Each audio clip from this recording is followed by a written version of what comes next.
Assalamualaikum warahmatullahi wabarakatuh. Perkenalkan, nama saya Sarah Nabila Syifa dengan NIM 641903880 dari Universitas Bina Sarana Informatika ingin menjelaskan materi tentang strategi operasi produksi dan produktivitas dari mata kuliah Manajemen Bisnis dan Operasional.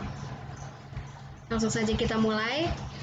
Strategi operasi produksi dan produktivitas mempunyai visi, misi, strategi, dan juga taktik. Di sini kita akan mengetahui arti dari produksi, visi, misi, strategi, dan juga taktik. Produksi merupakan suatu kegiatan atau proses yang berkaitan dengan mentransformasikan masukan atau input menjadi hasil keluaran atau output. Visi adalah tujuan, pandangan, serta gambaran. Misi adalah metode, langkah, cara untuk mencapai visi. Strategi adalah pendekatan secara keseluruhan yang berkaitan dengan pelaksanaan, perencanaan, gagasan, dan juga eksekusi. Serta taktik adalah pelaksanaan strategi atau suatu cara untuk mengatasi persoalan yang timbul. Selanjutnya adalah tahapan strategi. Yang pertama adalah perumusan strategi. Pada tahap ini mencakup kegiatan mengembangkan visi, misi, mengidentifikasi peluang dan ancaman eksternal, menentukan kekuatan dan kelemahan internal, menetapkan tujuan jangka panjang, membuat strategi alternatif, dan juga memilih strategi tertentu untuk digunakan. Yang kedua adalah implementasi strategi, yaitu tahapan pelaksanaan strategi, di mana masing-masing departemen dalam suatu perusahaan mewujudkan cita-citanya. Dan yang terakhir adalah penilaian strategi. Pada tahap ini adalah tahap terakhir untuk mengevaluasi hasil dari kegiatan apakah sesuai atau tidak.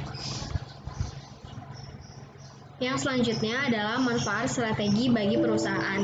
Terdapat manfaat dari lingkungan luar dan juga lingkungan dalam.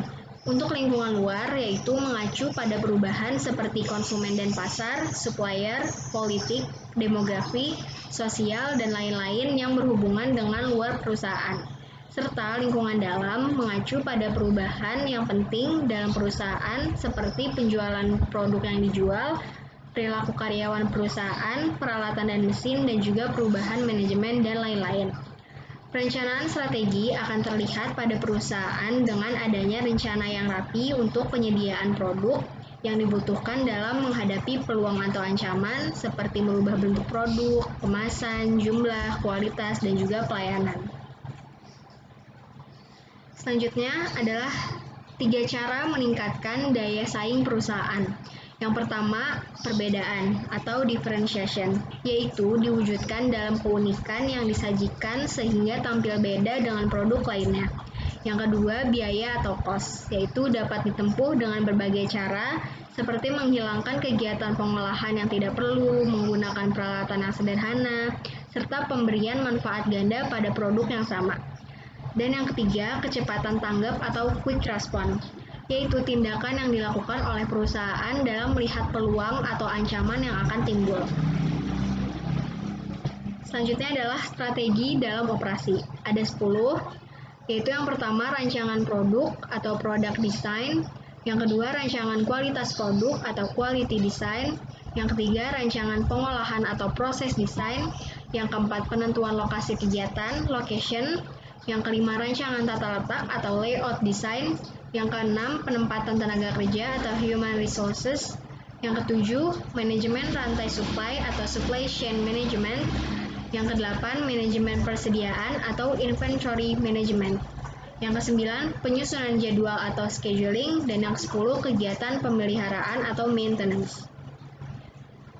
Selanjutnya, produktivitas. Produktivitas itu adalah kemampuan untuk menghasilkan yang sama dengan efisien, yaitu output dibagi dengan input. Produktivitas sendiri pasti selalu terkait tentang efektif dan juga efisien. Pengertian efektif yaitu penekanannya hanya pada pencapaian sasaran tanpa memperhitungkan input.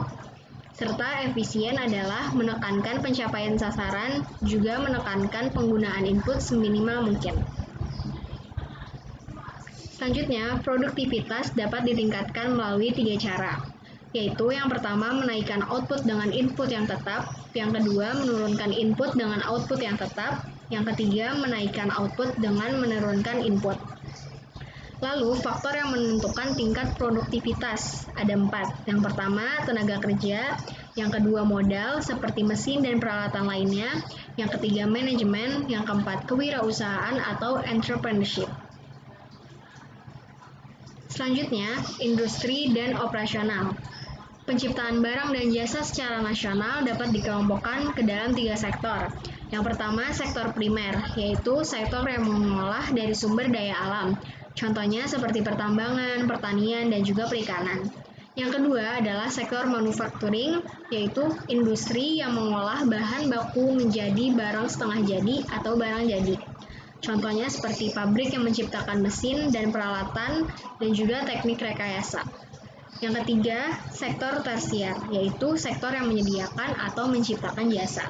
Contohnya seperti kegiatan perbankan, layanan pelatihan pekerjaan, dan juga pendidikan yang dilakukan oleh seorang guru.